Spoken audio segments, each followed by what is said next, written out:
অবশেষে সরকারের একটু টনক নড়েছে যে আজকে কয়েক সপ্তাহ ধরে আপনারা জানেন যে আমি বিভিন্ন ভিডিওর মাধ্যমে কিন্তু কোনো না কোনো উপায় বলে যাচ্ছিলাম যে আমাদের দেশে আইনশৃঙ্খলা রক্ষাকারী বাহিনীর বিশেষ করে পুলিশের যে অবস্থান কোনোভাবেই মেনে নেবার মতো না। পুলিশের মধ্যে যারা রয়েছে তারা একটা মোটামুটি না ছুঁই পানি টাইপের দায়িত্ব পালন করে যাচ্ছে, যে কারণে আমাদের দেশে সারা দেশেই কিন্তু একটা নাজুক অবস্থা চলে এসছে, যার প্রেক্ষিতে কিন্তু আমরা সারা দেশে এই আজকে গত কয়েকদিন ধরে দেখতে পাচ্ছি হাদিকে হত্যা করার ঠিক আগে এবং বর্তমান হাদিকে হত্যার পরবর্তীতে কিন্তু সারা দেশে মোটামুটি বিভিন্ন পর্যায়ের হুমকি অনেকেই পাচ্ছে এবং আমরা দেখতে পাচ্ছি যে আবার আজকেও রাজশাহীর এক জায়গাতে এনসিপির কাউকে হয়তো গুলি করেছে, জানি না কী কারণে। তবে সার্বিক পরিস্থিতি খুবই নাজুক, যে কারণে বলেছিলাম যে নিয়ন্ত্রণ যারা করছে, বিশেষ করে আইজিপি, স্বরাষ্ট্র উপদেষ্টা এবং বিশেষ করে যিনি নাটাই যার হাতে পুরো পুলিশ ডিপার্টমেন্টের, সেটি হলো খুদা বক্স চৌধুরী, যিনি বিশেষ সহকারী আমাদের প্রধান উপদেষ্টা এবং যিনি আসলে সহকারী হয়ে এই পুরো নাটাইটাকে তিনি ধরে রেখেছেন পুলিশের মধ্যে কে কোথায় কাকে কোথায় দিতে হবে না দিবে সব কিছুর এই লোক। কে কি বলল কারো কোনো কিছু যায় আসে না, এই লোক যা বলবে তাই হবে। তো এরকম একটা লোকের কাছ থেকে অবশ্যই যতটুকু সময় আজকে মনে হয় শীর্ষ পর্যায়ে থেকে সিদ্ধান্ত নেওয়া হয়েছে যে খোদা বক্স চৌধুরী মুক্ত পুলিশ ডিপার্টমেন্ট হবে, তাকে সে তার দায়িত্ব সরিয়ে দেওয়া হবে এবং জাহাঙ্গীর আলম সাহেব যিনি স্বরাষ্ট্র উপদেষ্টা তাকে সরিয়ে অন্য মন্ত্রণালয়ে দেওয়া হবে। তবে এখানে যতটুকু শুনছি খলিলুর রহমান যিনি নিরাপত্তা উপদেষ্টা তাকে আবার এখানে দায়িত্ব দেওয়া হচ্ছে স্বরাষ্ট্র উপদেষ্টা হিসেবে। কেন ভাই এই লোককে কেন এখানে দেওয়া হবে? এই লোক কি এমন দায়িত্ব পালন করে ভালো কিছু দেখাতে পেরেছে তাকে আবার এখানে দিতে হবে কেন? ডক্টর মোহাম্মদ ইউনূস আপনি নতুন কাউকে, যারা বর্তমান অন্ততপক্ষে ডিজিটাল এই সময়টাকে যারা চেনে জানে তাদেরকে কেন দিচ্ছেন না দায়িত্ব? অনেকেই তো রয়েছে, তাদেরকে দায়িত্ব না দিয়ে আবারও আপনি খলিলুর রহমানকে যতটুকু শুনেছি দায়িত্ব দেওয়ার জন্য প্ল্যান করেছেন।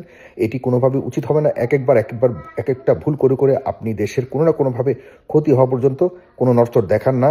আজকে বহুবার বলার পর আমি ব্যক্তিগতভাবে বহুবার বলেছি যে পুলিশ ডিপার্টমেন্ট ঠিক না হলে আমাদের দেশের মানুষ কেউই আর নিরাপদ থাকবে না। জনপদ নিরাপদ না থাকলে আপনি যতই ভালো সরকার হন, সাধারণ মানুষ এটার ফলাফল পাবে না। সুতরাং আপনাদের সমালোচনা সবসময় মানুষ করবেই, কারণ মানুষ যতদিন পর্যন্ত নিরাপদ থাকবে আপনাদেরকে সবাই ভালোবাসে, না হলে আপনাদেরকে একদম ধরে বের করে দিবে ক্ষমতা থেকে। এখন যাই হোক, হাদির মৃত্যুর দায়িত্ব আপনাদেরকে নিতে হবে, সরকারকে নিতে হবে। এর ভিতরে কি আছে না যেগুলো নিয়ে এখনো পর্যন্ত বিশ্লেষণ চলমান, তদন্ত চলমান, আমরা সময় হলে আরও অনেক কিছু বলবো। তবে এই এখন যে ব্যবস্থাটি নেওয়া হচ্ছে অন্ততপক্ষে পুলিশের শীর্ষ পর্যায়ে এই পরিবর্তনটিকে আমি স্বাগত জানাই, ভালো হয়েছে। গেল এক। দুই হলো আমরা দেখতে পেয়েছি কিছু কিছু মানুষের গানম্যান দেওয়া হয়েছে। আমি স্পষ্ট না, তবু গানম্যান দেওয়া হয়েছে। পত্রিকাতে এরকম দেখলাম যে কয়েকজন এনসিপি নেতা, তারপরে কি ব্যারিস্টার কি যেন নাম, এদেরকে গানম্যান দেওয়া হয়েছে। আরে ভাই, আপনাদেরকে গানম্যান দেওয়া হয়েছে, কি এমন আপনারা বিশেষ মানুষ যে আপনাদেরকে গানম্যান দেওয়া হবে? কয়েকজনের ঠিক আছে, কিছু কিছু মানুষ চেয়েছে তাদের নিরাপত্তা, তারা যোগ্য, কিন্তু কেউ কেউ আছে এখানে উল্টাপাল্টা কথা বলে সারাদিন। সে আপনি আপনার যা কি বলা যায় এটাকে, আমাদের বাংলাদেশের মুক্তির আন্দোলন 1971 সাল, তারপরে আমাদের কিছু কিছু বাস্তবতা, কিছু কিছু বিষয় আছে যেগুলি স্পর্শকাতর, দেশের সার্বভৌমত্ব প্রশ্ন, এসব নিয়ে আপনি সারাদিন গুতাগুতি করবেন আর আপনাকে মানে পুলিশ এসে নিরাপত্তা দিবে, এটা তো হতে পারে না। প্রত্যেকটা বক্তা যারা মানে মাইক হাতে পেলে আপনারা ভুলে যান যে কি কোথায় কখন কিভাবে বলা উচিত, তা ভুলে যান। এদেরকে তো ভাই রাষ্ট্র নিরাপত্তা দেওয়ার এমন ঠেকা পড়ে নেই। আপনার টাকা দিয়ে রাষ্ট্র তাদেরকে নিরাপত্তা দেবে কেন? বারবার বলেছি, কে কার জন্য হুমকি হয়ে উঠছে? আপনারা কেন এখন গানম্যান, আপনাদের কেন নিরাপত্তার প্রয়োজন? কেন? আগে সে জায়গায় যদি যান, কেন 24-এর আন্দোলনের পরপর তো এরকম প্রয়োজন হয়নি, এখন কেন প্রয়োজন হচ্ছে? এখন প্রয়োজন হচ্ছে কারণ আপনারা আপনাদের শত্রু তৈরি করেছেন। এখন আপনারাই সবাই মিলেমিশে এখন নিরাপত্তা যাচ্ছেন। কি হাস্যকর! এটাই বারবার বলেছি যে দেখেন, এখন তো শত্রু আপনার ঘরের শত্রু। এই শত্রুর জন্য আপনি এখন নিরাপত্তা চাচ্ছেন সরকারের কাছ থেকে। সরকার গানম্যান দিবে, পিস্তল দিবে, সব মানুষের পকেটে পয়সা দিয়ে। আমি জানি না গানম্যানের বেতন কে দিবে, যদি বেতন দিয়ে থাকে নিজেরা যদি নেয় তো ভালো কথা, আর যদি না নেয় তারা নিজেরা গানম্যান নিয়ে শুয়ে থাকুক, আমাদের কিছু যায় আসে না। কিন্তু আমাদের সরকারের খরচে আমি আইডিয়া নেয়, তারপর আইডিয়ার উপর বলুন, যতটুকু শুনেছি গানম্যানের যে আবেদন করা হয়েছে সেটি অ্যাকসেপ্ট করা হবে এবং এই লোকদেরকে আমরা আমাদের যে জীবনের হীনতা রয়েছে এই ব্যাপারে সরকার কী করবে, এই ভিডিওর মাধ্যমে এটাও জানিয়ে রাখলাম। আমাদেরও যদি কিছু হয় সরকারকে পূর্ণাঙ্গ দায় নিতে হবে ইনশাল্লাহ। যদি কারো একটা চুলও বাঁকা হয়, আমার যারা পরিচিত, আমরা সরকারকে পূর্ণাঙ্গ দায় দিতে হবে। তো যাই হোক, এদেরকে কেন দেওয়া হলো এটা পুনর্বিবেচনা করার সুযোগ রয়েছে কিনা। কেউ কেউ আছে সারাদিন মানে আমাদের মুক্তিযুদ্ধ, সার্বভৌমত্ব এসব নিয়ে এমন এমন স্পর্শকাতর কথাবার্তা বলবে, যেটার কারণে সাধারণ মানুষ ক্ষুব্ধ হতে পারে বা হতে পারে। এদেরকে এদিকে লক্ষ্য রাখা উচিত। নিজের ব্যক্তিগত পছন্দের কারণে শত্রু জমাবে, আর সেই শত্রুকে মোকাবেলা করার জন্য রাষ্ট্রকে এগিয়ে আসতে হবে। এই ধরনের কোনো কিছু করা থেকে বিরত থাকা উচিত। আরেকটি বিষয় বলতে চাই, 2-3টি বিষয় করে বলে আমি ছোটোখাটো এই ভিডিওটি শেষ করছি। আমি জানি না আপনাদের মতামত কী এসব বিষয়ে, আপনার মতামত জানাবেন।